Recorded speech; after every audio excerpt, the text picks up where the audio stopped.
How's it going, YouTube? Welcome back to another video with the House Money Investing channel. In today's video, we're going to go over a few stocks I bought, some stock price movements, and some gains I had today in the market, as well as some deposits and some stock picks. If you like this type of content, please hit that like button for me. I'd really appreciate it. It helps spread the word and get the channel out there. Hit that bell, subscribe, follow my journey. If you want to, see what I got going on the day-to-day. I do post 7 days a week. I analyze stock 7 days a week, so I'm constantly giving out good stock picks. And I do have 12 brokerages that I display on this channel regarding my house money strategy, which is basically a strategy that, just like it sounds, gets me stocks playing on the house's money. I put money into the market. I'll take my profit to pull out my gain. Take my profits. I'll pull out my principal, and I'll leave my gains in the market. And that's what is basically free shares, and it's risk-free investing beyond that point. I started this challenge in June of 2020, and I've accumulated over $12,500 worth of free stock. So obviously the strategy is working, and most importantly, it's the stocks that I'm picking are actually very good stocks that are actually profitable. So we'll jump right into it. This here is the Fidelity account. I did purchase $45 worth of RIDE. That's RIDE, and this is Lord Towns Motor, and this is an EV company. They just got a deal for over 100,000 orders of their endurance truck, and basically they cater to like the fleet commercial aspect of the market, dealing with full-size pickup trucks, EV trucks. Then I went ahead and deposited $46 into the Fidelity account and made one more trade for ticker SSYS, and I purchased $46 worth of this share here.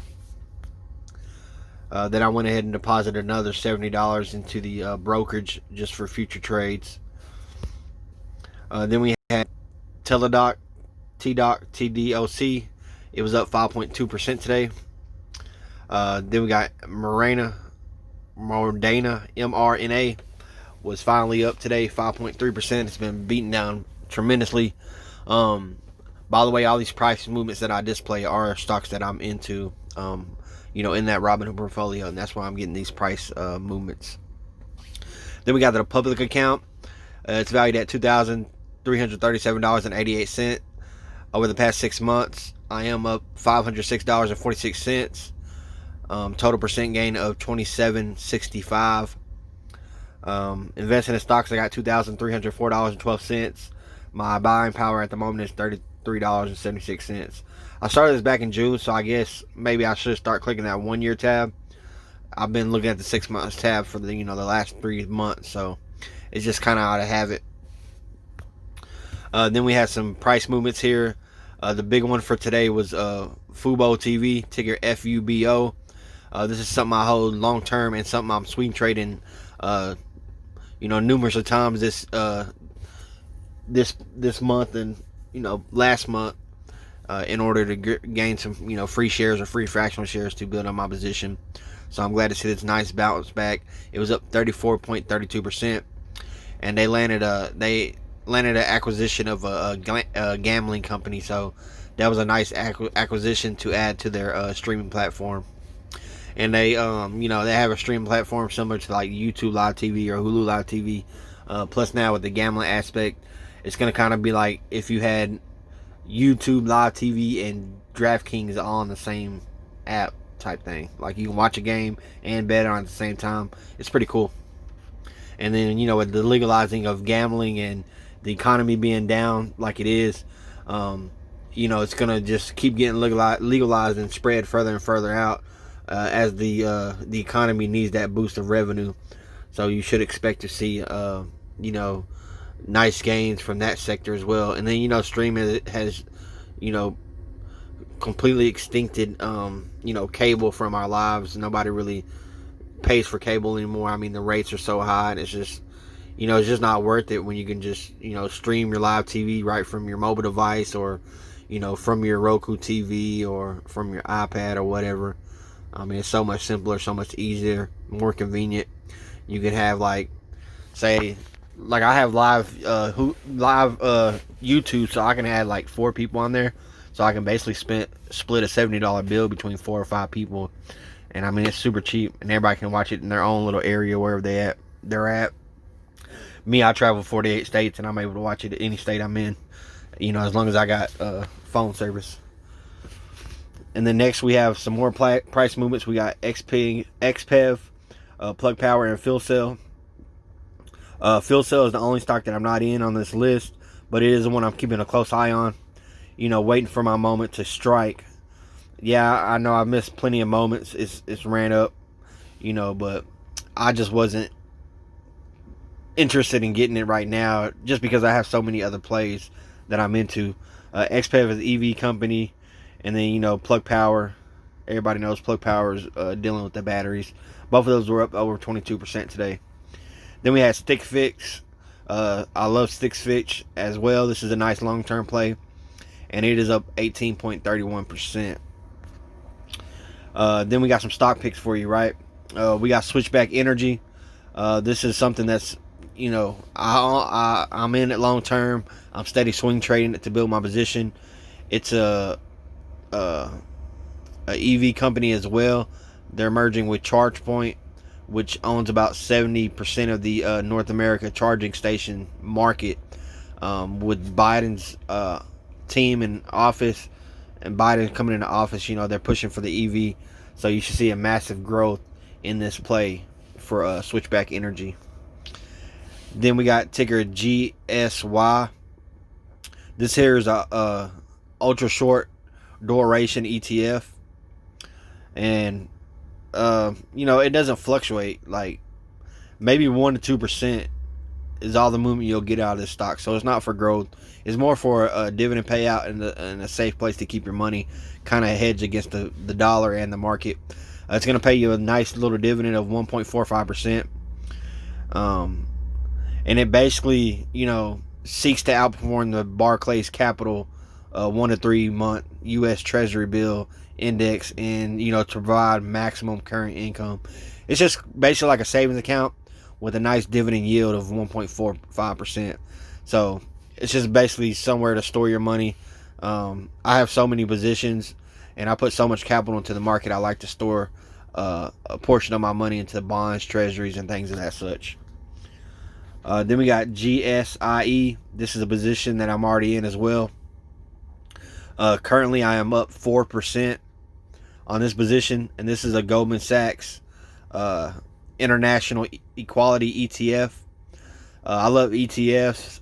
I deal with like Goldman Sachs, First Trust, Vanguard, Schwab, Power Shares, a numerous array iShares of different hedge funds, and I love ETFs because they'll give you great diversification, super low volatility, and it's something that's not going to fluctuate very much. And if they're growth, they're going to grow, and if they're not growth, then they're most likely a great dividend payer. So with this particular one, it is a nice little growth play. It does grow about 8% a year, and it also pays you a dividend of 1.55%. I'm currently up 4%, which is very good for me, and I'm getting that 1 to 2% return on my investment as well. And this is an index that tracks stocks, developed in markets outside of the United States, comprising of 4 securities like value, momentum, quality, and low volatility. So once again, you want to get exposure to other markets outside of the United States.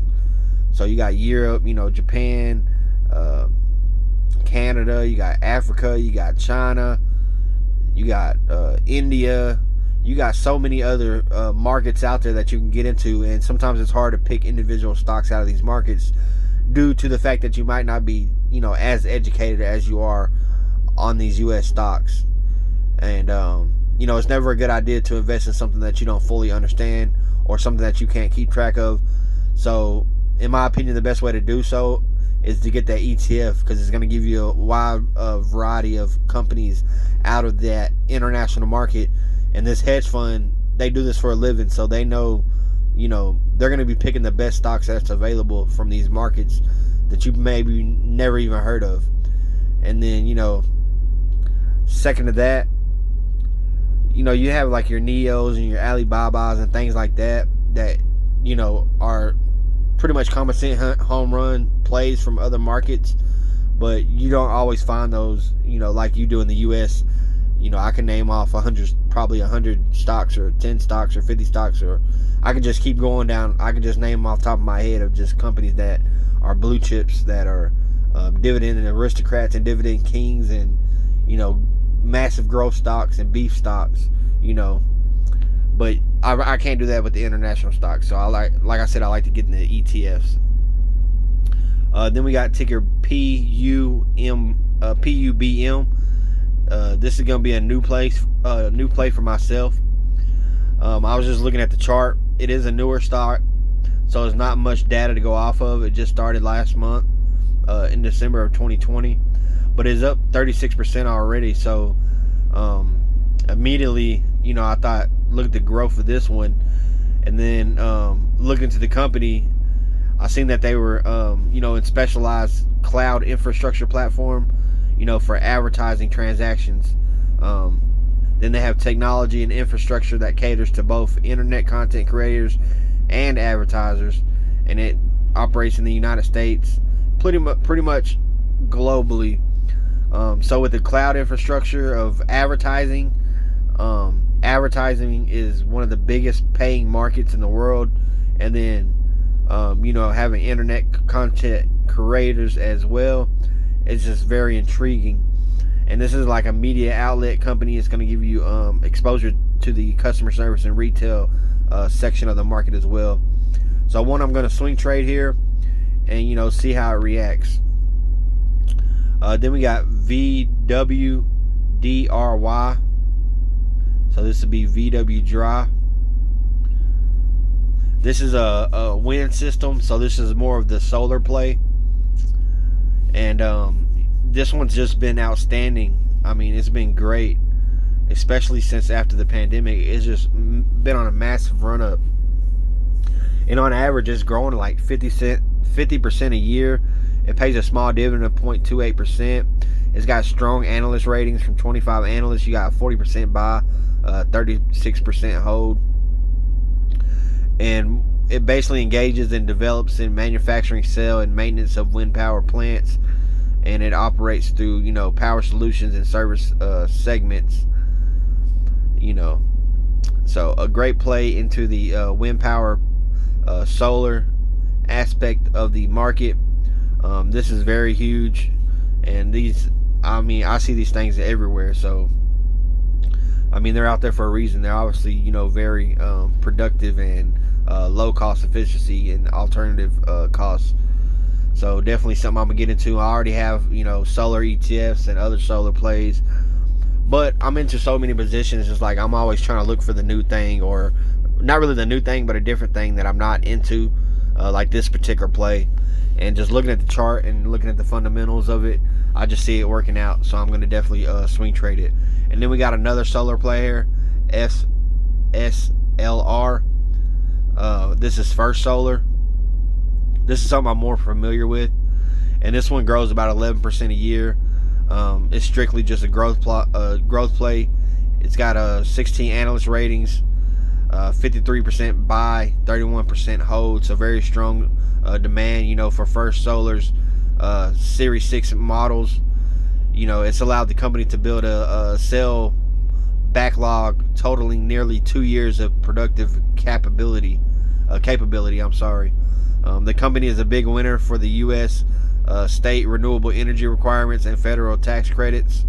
And First Solar's balance sheets, health and operation flexibility give the firm the ability to make necessary investments to stay ahead of their competition. So very nice. I mean, they have so much, you know, so much they got so much backlogging that you know, they're gonna make money guaranteed over the next 2 years anyway, and then meeting those tax credits. You know, they're getting all their tax credits like they could and they should, which is very great from a revenue aspect. And then, you know, their balance sheet is just very healthy. So a nice play, very nice play here. I mean, they have had great EPS as well. And basically they design, manufacture, market, and distribute solar power systems and solar modules. So very, very nice company. Next here we got ticker REGN. And this here is going to be a new play for me as well. You know, it only grows about 1% a year. And it originally is a growth stock, but I was just looking at the way it's performed over the last year, and it went up 36%. So then I had to dig deeper and find out, you know, what got the stock up. And it basically says the U.S. government to buy 1.25 million doses of the CV virus. And basically this is a pharmaceutical company. You know, it's really a biotech company, and it engages in like discovering, invention, and development, manufacturing, and commercialization of medicines. It has a few brands that I really can't pronounce, but they are very known in the medical space. And you know, with them getting the government to buy 1.25 million doses of their CV treatment, I mean, that's a lot of revenue. Their analyst ratings from 27 analysts is very strong. 52% buy, 44% hold. And there's analyst bullish statements on this company as well. They've had nice EPS. Just another play into the pharmaceutical company world. I'm real heavy into pharmaceuticals. I mean, that sector is just unstoppable. It's so dominating, and they have their hands in so many things, from politics to everything else. So it's definitely something that's going to make revenue. Then we got ticker CIBR. This is a First Trust NASDAQ cybersecurity ETF. This is something I already dabble with. Cybersecurity is on a big hype.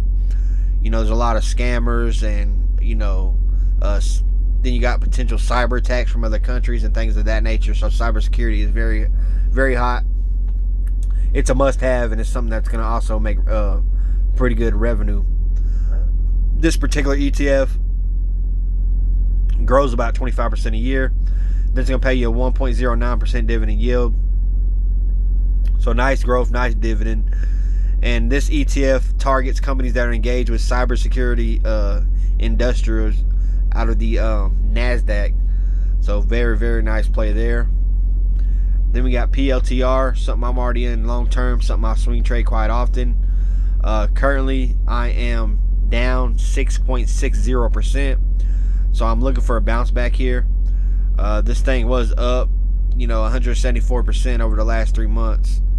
So you know, it just it got a little bit overbought and just sold off a little bit. But I expect a bounce back here from Plantineer Technologies.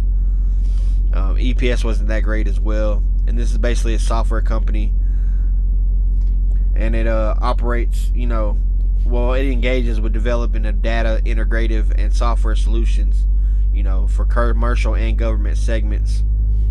Not going to go too in depth, as I've already went over that one before. And then we got Virgin Galactic, SPCE, also something I already hold long term. I'm up 10.04%. I have Virgin Galactic in several shares over several different portfolios, and this is a play into you know, a position into the space play. They recently had a launch. Their launch kept getting pushed back, so it kept going down and come back up when the launch date came around. And the last time they had like a issue with the, you know, something starting the engine of the rocket, and they just released a statement saying they figured out what it was, and they got somebody working on it to fix it. So we'll get new dates then from when they're going to go on that first test flight. And let me tell you, if that test flight is successful, this stock is going to skyrocket. I mean, it's going to go up a lot around that date. And of course, if something goes wrong, it's going to sell off tremendously. But if something goes right, it's just going to be a nonstop runner. Then we got ticker MU. This is also a new play for myself. Looking at this one, it grows like, oh my goodness, it grows like 90 something percent a year. This is a massive growing company.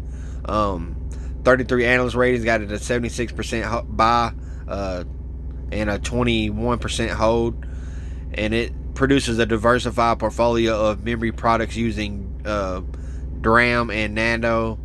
That would it will benefit from a wide variety of growth opportunities across 5G, AI, cloud computing, and other areas, which should help migrate sales volatility. Micron has achieved, as the industry leader, Samsung. So, it's a nice play. They're going to have, they drive growth opportunities for Micron as well, for PCs and other related sectors, or I'm sorry, products.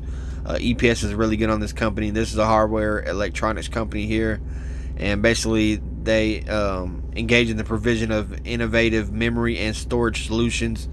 It has a few segments like computing and networking businesses, mobile business units, storage business units, embedded business units, and stuff like that. Memory products are sold into cloud server enterprise. They're sold to clients. They do graphics, network, marketing, just a whole bunch of cloud computing software type of stuff, which is, kind of super complicated, but I know at least computer clouding is a very, very big play. Then I added GM back to the watch list. Some I hold long term. I'm up 68.84% in GM. I own GM in several different portfolios. Wouldn't say I'm really a GM bull, even though I personally love the company. The Chevrolet Corvette is my favorite car. The Z06, 6-speed, 7-speed, whichever one, it doesn't matter as long as it's not automatic. But yeah, it's my favorite car. And the reason I put GM back on the watch list is because of the moves that they're making in the EV space, trying to be super innovative. I'm already up massively, but I'm just trying to build out my position in GM. And then we got ticker GMF. This is a Spider S&P Merging Asian Pacific Fund. This one here, grows about 19% a year, pays a nice 1.27 percent dividend, and it's a market weighted index of emerging market firms. So a nice exposure, to those other sectors and geographical regions that you won't get here in the United States. Then we got a global momentum ETF. This one here grows about 4% a year, pays a 1.2% dividend, and this is an actively managed fund, that selects approximately about 17 ETFs across various asset classes based on price momentum. The fund, it aims for capital appreciation rather than income. So great, unique play there as well. Then we got Realty Income, my favorite REIT. This is something I hold long term. I have it in several different brokerages. In my Robinhood account, I'm currently down 8.52%. Great monthly dividend payer of 4.71%. I'm very bullish on Realty Income. I'm not worried about being down. Like I said, I have it in other,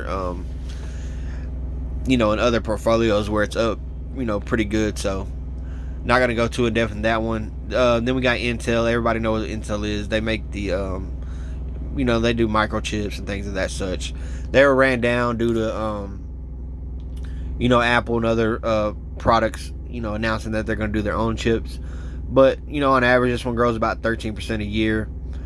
I'm currently down in my position, 2.21%, of course, because it's been beaten down.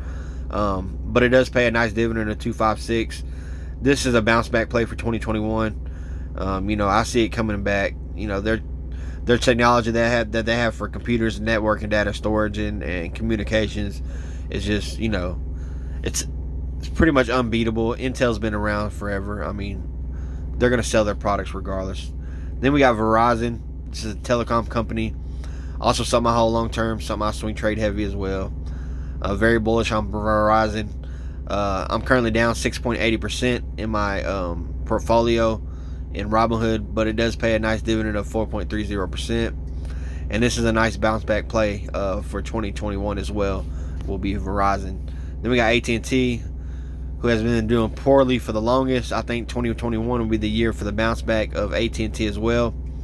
Of course, I'm down 7.89% of my position. The dividend yield is outstanding at 7.17%. And you know, the AT&T just need to get their balance sheets together. I mean, they have the marketing, they have the team behind them, they have the technology and their products. Very, very great service. So we'll see what happens with them this year. I think they'll do very well in 2021. Then we got BNDC, also something I hold long term. I'm down 0.04%, and this is a select bond fund from Flex Shares. This thing grows only about 1% a year, so you know, and it pays a nice little 2 to 3% dividend. Just like I told you earlier, it's just a nice place to hold some money, you know, kind of like a savings account. And then we got ticker AMCA. This here is Russell 1000 Peer U.S. Revenue ETF. And this one here is fairly new. IPO'd back in late 2017. It's growing about 6% a year. Nice dividend of a little bit over 2%. And this tracks market cap weighted indexes of large and mid cap U.S. stocks that generate substantial portion of their revenue from domestic sales. So a great, unique play here as well. Then here we have the Webull account. It is valued at $1,899.13. I am currently up $367.94. A total percent gain of 24.03%. My top performing holding is Spotify. I bought one share at $261.40. That one share is now valued at $346.99. So I am up $85.59. Total return of $32. I'm sorry, total percentage return of 32.74%. So the Webull account is doing pretty well, about 2 to 3 times the market. And then we got another stock pick here, ticker EMQQ. I'm sorry, EMWQ. And this is a emerging markets and internet e-commerce ETF fund. And this is a growth play as well. It grows about 40% a year. Very small dividend of 0.17%. And it tracks companies producing the most of their revenue from internet or e-commerce activity in emerging markets. So a nice exposure to different sectors, different regions, and then playing on that internet and e-commerce space, which is, you know, blowing up massively, especially this year during the pandemic. Then we got Main Street Capital, very nice REIT. Some I hold long term. I'm down 1.59% in my position, but looking at that dividend yield of 7.81%, you know, I'm still coming out on top. Very nice play there. And then we got VYMI. This here is a Vanguard International High Dividend Yield ETF. So basically the best international high dividend yield companies are going to be in this ETF. It only grows about 4% a year, but it has a nice dividend of over 3%. And like I said, it's going to track those international high dividend yield companies, all in that ETF provided by Vanguard. Then we got VTIP, so it's going to be VTIP. This is another Vanguard ETF, and it deals with short-term inflation, and it's protected securities. This one only grows about 1% a year, pays a little bit over a 1% dividend, and it's an index of tips with less than 5 years remaining of maturity. So a very safe, you know, I'll call, you know, a savings account. Then we got PFEB. This is something I'm already into as well. I'm down 0.18% in my position. You know, but it's okay because it's going to grow. It's a fairly new stock. Starting in February of 2020. Of course, you know, right off the bat, it went in the red about 15-20% due to the pandemic. It still came back from that. You know, finished it up 6.5%. And this is an innovator fund, and it's an S&P 500 power buffer. And basically what that is, you know, it aims for specific buffered losses and cap gains on the S&P 500 over Pacific holding periods, and is actively managed and it has it holds options and collateral, so I'm depending on their hedge fund managers, to make the right play with my money.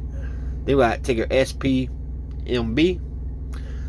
This is a portfolio managed back bond ETF, so another bond for you guys.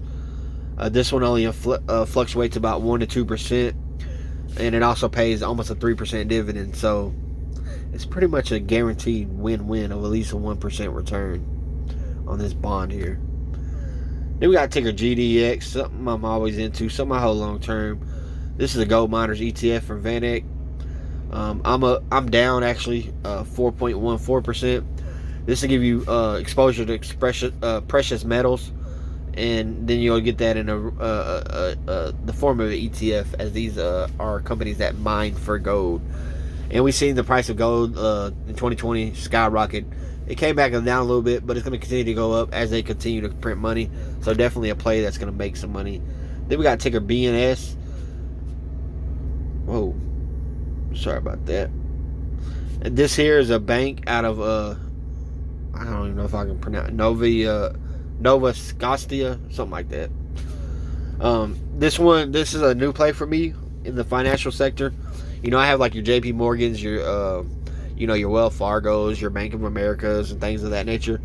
But this will caught my eye with the growth that it's had and the recovery it's had, through the stress test and all that type of things. And it grows about 7% a year, and then it has an awesome dividend of 5%. And then I seen the PE ratio was only 13.27 with good EPS. I was like, this is a win-win play, And this is basically, a bank out of Canada. So, I play a lot of stocks in Canada, like railways and electric companies and things like that. So definitely an interesting bank here. And, it's in the provision of financial products and services, including personal, commercial, corporate, and investment banking. It has Canadian banking, international banking, global banking, and stuff like that. Treasuries. It deals with small business lines of credit. So definitely a nice financial institution here. I mean, the balance sheet should look great on this company. So definitely something I'm going to swing trade. Then we got Aflac. This is an insurance play. Also something I hold long term. I'm up 1.97% on Aflac. Pays a nice 2.5% dividend.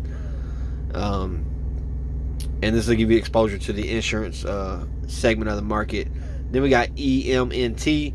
This is an enhanced short maternity active ETF by PIMCO. Another safe play, somewhere to store your money. It only runs up about 1% a year with a nice 1.44% dividend yield. So another safe play for your money. Then we got ticker XSLV. This is a small cap, low volatility ETF. So it's going to focus on the best small cap companies with the lowest volatility, but still companies that are going to grow at least probably about 6% a year.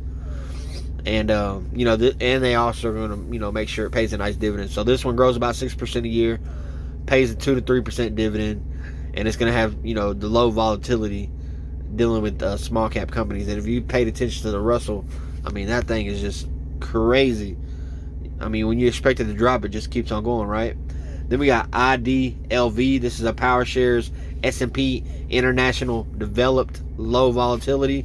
So this is going to be international companies out of the S&P 500 that are developed with low volatility. This one only grows about 2% a year, pays about 2 to 4% dividend. It has an index of about 200 stocks. So definitely a nice safe play for your money with about 2 to 4% growth. Then we got LEG leg. This is a great dividend play here. Grows about 1, sometimes 2% a year, but it has a nice dividend of 3.65%. Nice PE ratio. They hit EPS. Basically, they engage in the manufacture and distribution of furniture and engineered components and products among for like homes, offices, automobiles, and commercial aircraft. They do bedding, flooring, and textile They also do specialized products. You know, I mean, they also do mattress springs, specialty foam, adjustable beds, bed machinery, steel rods, wire. I mean, just a array of furniture needs are going to be supplemented here in this dividend play. So definitely something I'm going to swing trade. Then we got Cisco, CSCO, something I hold long term. A company I like very much. I'm currently up 13.79%. This does pay a 3.17% dividend. So definitely a nice play that I'm going to continue to swing trade. Then we got IBM. I'm going to go through a series of these IBM iShare bonds. They're all pretty much the same. They don't really fluctuate very much. They're just safe plays for your money. The only difference is they're just going to have different expiration dates on them. And they only grow about 3% a year. And they only pay about 1 to 2% interest. So you got IBML, a 2023 expiration. Then you got IBMK, a 2022 expiration. IBMN is a 2025 expiration. Then you got IBMM, 2024 expiration. IBMQ, 2028 expiration. IBMP, 2027 expiration. And then an IBMO, which is a 2026 expiration. And then we got LTC Properties, another monthly paying dividend into the real estate space. This is something I also hold long term. I'm up 7.24%. While collecting that nice dividend of 5.86% on a monthly basis. Then you got Stag Industrials, another REIT, something I hold long term. I'm down 7.20%. It does pay a dividend though of 4.7%. Sorry about that. But this one's just been beaten down, just due to the pandemic. It was down like 50%. So in 2021, I expect it to grow about 4 or 5%, which will put me at about even. Plus, I'm going to collect that nice dividend. Then we got Ford, who hit its 52-week high. And then we got GM, who hit the 52-week high. And those are all my stock picks, my gains for the day, everything of that such. If you like this video, please hit the like button for me. I'd really appreciate it. And subscribe, hit the bell. Once I get to 1,000 subscribers, I will be doing a giveaway, a cash giveaway. And then after that, every milestone I hit, I'm going to be doing cash giveaways. So I appreciate you guys tuning in. I'll catch you in the next one.